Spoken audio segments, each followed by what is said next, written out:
Olá galera, eu sou Leonardo, sou acadêmico da Universidade Federal de Campina Grande, UFCG, e faço parte do grupo LATIX, Laboratório de Tecnologia da Informação e Comunicação em Saúde, e na videoaula de hoje nós vamos falar sobre aminoácidos. Geralmente quando falamos em aminoácidos, é quase que de imediato nos lembramos de proteínas, e não seria por menos, já que as proteínas, esses polímeros, são formados de subunidades menores, os seus monômeros, que no caso são os aminoácidos. No entanto, limitarmos muito essa visão de que aminoácidos são apenas constituintes de proteínas, vai deixar muito a desejar, já que aminoácidos têm sim outras funções, além de constituir proteínas. Então, vamos ver algumas dessas outras finalidades que os aminoácidos possuem, além de constituir proteínas, no final da nossa videoaula. O próprio nome aminoácido já é bem sugestivo para que nós possamos construir uma definição para essa molécula. Então, aminoácido é uma molécula que, em sua constituição, possui um grupo amina e um grupo carboxila. Esse grupo amina e esse grupo carboxila estão ligados a um carbono. Esse carbono a gente denomina como carbono alfa. Além desses dois grupos, nós temos também um átomo de hidrogênio e uma cadeia lateral, que a gente também pode chamar de grupo R. Aqui está a estrutura química de um aminoácido. Como já falei para vocês, temos aqui centralmente o carbono alfa, e ligado a esse carbono central, essa molécula de carbono, temos um átomo de hidrogênio, o grupo carboxila, o grupo amina e a cadeia lateral, o grupo R. Esse grupo R vai ser a identidade do aminoácido. Cada tipo de aminoácido diferente vai possuir um grupo R também distinto. Então, é esse grupo R que vai diferenciar os diversos tipos de aminoácido que nós temos. Além de conhecer a estrutura química dos aminoácidos, também é interessante que nós conheçamos como esses aminoácidos se configuram, como é que eles se estruturam no espaço. Já como estamos falando em moléculas, moléculas ocupam local no espaço. Então, essa configuração de que um aminoácido ou qualquer molécula ocupa no espaço vai ser fundamental para as suas interações. Então, vamos conhecer um pouco da estereoquímica dos aminoácidos. No entanto, antes de se aprofundarmos nessa configuração desses aminoácidos, vamos revisar um pouco mais de alguns conceitos de estereoquímica. Temos aqui duas moléculas, o aspartame e o seu isômero. O que seria um isômero de uma molécula? Se observarmos, essas duas moléculas, elas têm os grupamentos dos seus grupos semelhantes, são iguais. Os grupos que têm uma molécula, na outra também possuem. No entanto, se olharmos mais detalhadamente, temos aqui um átomo de hidrogênio anterior ao plano do carbono. E já nessa nossa segunda molécula, esse átomo de hidrogênio está posterior ao plano do carbono. Então, quando temos moléculas que são quimicamente semelhantes, no entanto, elas possuem conformações espaciais distintas, a gente denomina essas duas moléculas como sendo isômeros, isômeros uma da outra. E o que é que isso vai influenciar em um sistema biológico? O nosso sistema biológico ele é estéreo-seletivo. Para que aconteça uma interação entre enzima-substrato, entre antígeno e anticorpo, esses dois agentes, tanto a enzima como o substrato, eles têm que se reconhecer não só quimicamente, mas também na sua configuração espacial. Isso, a gente pode tomar como exemplo essas duas moléculas. Essa primeira molécula aqui, o aspartame, nas nossas papilas gustativas, vamos ter a sensação de doce, de adocicado. Já o seu isômero, nas nossas papilas gustativas, vamos ter a sensação de amarga.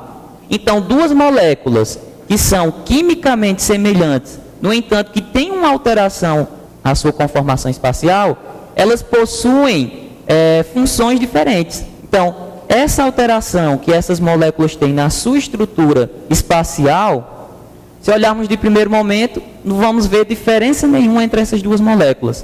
Só que o nosso sistema biológico reconhece sim essa diferença. Por isso que dizemos que ele é estéreo-seletivo, ele é estéreo-específico. Outro conceito que é interessante nós analisarmos antes de discutirmos a estrutura espacial do aminoácido é o de quiralidade. Temos aqui duas moléculas que são distintas uma da outra. Se observarmos essa primeira molécula, temos aqui um carbono central e 4 substituintes ligados a esse carbono.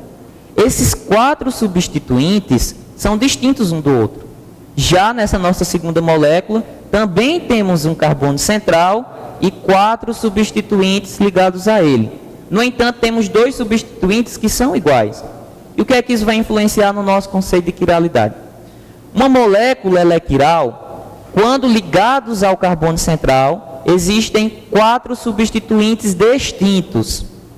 Isso vai fazer com que o quê?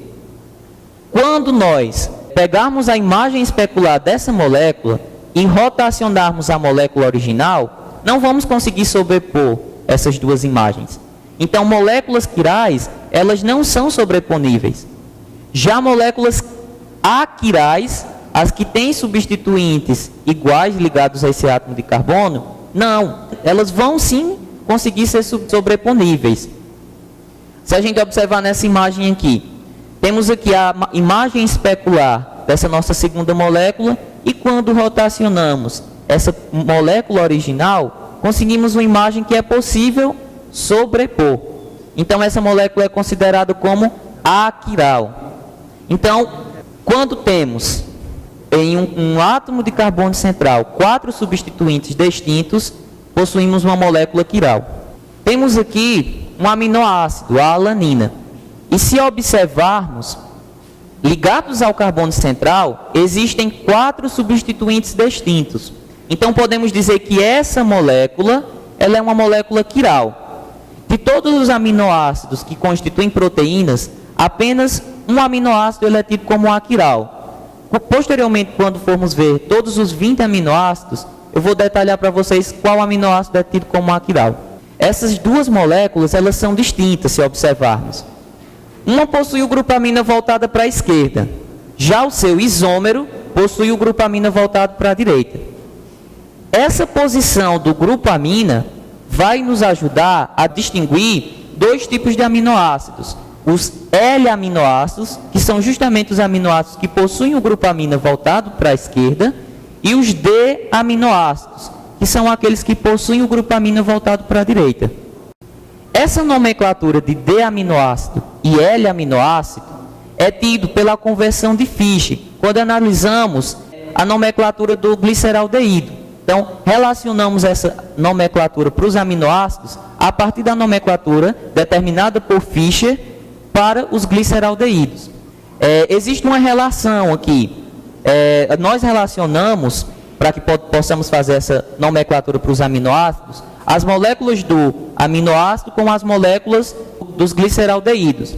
Então, o grupo amina é relacionado com a hidroxila do gliceraldeído, assim como o grupo carboxila ao grupo aldeído. Os átomos de hidrogênio são relacionados um ao outro e esse nosso CH2OH com esse nosso grupo metil da alanina. Na convenção de Fischer, ele alinha os átomos de carbono. Então ele enumera, começando lá do grupo aldeído até o nosso CH2OH, e assim também é feito nas moléculas de aminoácidos. Também é enumerado a partir do grupo carboxila e alinhado até a cadeia lateral. E as ligações que são horizontais são anteriores ao plano do carbono. E as ligações verticais são posteriores ao plano do carbono. Essas ligações são anteriores ao plano do papel, se a gente escrever essa fórmula de aminoácido. E essas ligações verticais são posteriores ao plano do papel. Então, já dessa forma, a partir da convenção de Fischer, conseguimos configurar os aminoácidos. Então, eles possuem, por convenção, essa estrutura aqui. O aminoácido, então, que possui o grupo amina voltada para a esquerda, como já falei, é tido como L-aminoácidos. E os aminoácidos que possuem o grupo amina voltada para a direita, é tido como D-aminoácido. Como já falei anteriormente para vocês, essa configuração que os aminoácidos adquirem no espaço é fundamental para as suas posteriores interações no meio biológico. Por exemplo, todos os aminoácidos que constituem proteínas nos mamíferos são do tipo L, são L-aminoácidos. Isso porque na síntese dessa proteína, os receptores que reconhecem os aminoácidos são estereoespecíficos. Então, na tradução da proteína, os únicos aminoácidos que são selecionados para fazer parte dessa proteína são do tipo L-aminoácido. Então, vamos ver mais algumas classificações nos aminoácidos. Dentro dos diversos aminoácidos que existem, 20 aminoácidos são tidos como padrões ou primários. Esses 20 aminoácidos padrões são justamente os aminoácidos que fazem parte da constituição de proteína. Então, temos dentro desses 20 aminoácidos a glicina, e se observarmos, esse é um exemplo de aminoácido aquiral, já que a sua cadeia lateral é igual ao átomo de hidrogênio que o aminoácido possui. Mas além da glicina, nós temos também como aminoácido padrão a alanina, a prolina, a valina, a fenilalanina, a tirosina, o triptofano, a leucina, a isoleucina, a metionina, a serina, a treonina, a cisteína, a lisina, a agenina, a histidina, a asparagina, a glutamina, o aspartato e o glutamato. Então, esses 20 aminoácidos são tidos como aminoácidos padrões por serem monômeros de proteínas. A partir dessa classificação de aminoácidos padrões ou primários, que são os constituintes de proteína, podemos fazer uma classificação posterior, que é de acordo com como nós adquirimos esses aminoácidos. Então, nós temos os aminoácidos essenciais, que são os aminoácidos que constituem proteínas. No entanto, nós não somos capazes de sintetizar esses aminoácidos, que são justamente a agenina, a histidina, a isoleucina, a leucina, a lisina, a metionina, a fenilalanina, a treonina, o triptofano e a valina, de acordo com o livro Química dos Alimentos, porque existe uma grande divergência na seleção desses aminoácidos que são essenciais e dos aminoácidos que não são essenciais. Além dos essenciais, como já falei, também existem os aminoácidos não essenciais. Esses sim nós conseguimos sintetizar. Os aminoácidos essenciais, alguns, nós também somos capazes de sintetizar. No entanto, a quantidade que sintetizamos é tão pequena que chega a ser insuficiente. Precisamos retirar esses aminoácidos da nossa alimentação. Já os aminoácidos não essenciais, nós conseguimos sim sintetizá-los em quantidade significativa. Dentro desses aminoácidos não essenciais, nós temos a alanina, a asparagina, o ácido aspartico, a cisteína, o ácido glutâmico, a glutamina, a glicina, a prolina, a serina e a tirosina. Então, essa classificação é de acordo com como nós adquirimos esses aminoácidos. Se sintetizamos, esses aminoácidos são tidos como não essenciais. E a partir da nossa deficiência de síntese de aminoácido, onde precisamos adquiri-los de alimentação, esses aminoácidos que adquirimos são tidos como aminoácidos essenciais. Uma outra classificação, e que é muito importante, tem uma significação muito grande, é de acordo com a polaridade do grupo R. Como já falei anteriormente para vocês, o grupo R ele vai ser a identidade do aminoácido. Então, cada grupamento, cada grupo R, a sua polaridade vai influenciar nas possíveis interações que esse aminoácido vai ter. Então, em pH 7, em pH biológico, nós podemos classificar os grupos R dos aminoácidos da seguinte forma. Nós temos o grupo R não polar, ou seja, esse aminoácido vai fazer interações hidrofóbicas, ele não vai ter uma interação em meios aquosos, e alinfático. Alinfático porque geralmente são cadeias de hidrocarbonetos e são cadeias lineares. Então, como já falei para vocês, esses aminoácidos vão ter características hidrofóbicas, não vão realizar pontes de hidrogênio. Dentro desses temos a glicina, a alanina, a valina, a leucina, a metionina e a isoleucina. Ainda dentro dos aminoácidos que são apolares, também temos a classificação como grupo apolar aromático. Esse grupo, diferente do anterior, que possuía uma cadeia linear, possui um anel benzeno em sua cadeia. Por isso que nós chamamos esse grupo como sendo apolar. Também ele tem essa essa interação hidrofóbica, e aromático, porque possui o anel benzeno. Essa hidroxila que a tirosina possui, ela consegue sim fazer pontos de hidrogênio, mas de qualquer forma esse aminoácido não perde a sua característica hidrofóbica. Além do grupo de aminoácidos apolares, nós também temos os aminoácidos polares, que conseguem fazer interações hidrofílicas. Dentro desses aminoácidos polares, nós podemos destacar 3 grupos: os carregados positivamente, os carregados negativamente e os sem cargas. Então temos aqui esse grupo como sendo polares sem carga, polares neutros, que são os aminoácidos a serina, a treonina, a cisteína, a prolina, a asparagina e a glutamina. Além dos sem cargas, como eu já falei, também temos os carregados negativamente. E se observarmos, para que possamos posteriormente identificá-los dentre os 20 aminoácidos, eles possuem em sua cadeia lateral o grupo carboxila.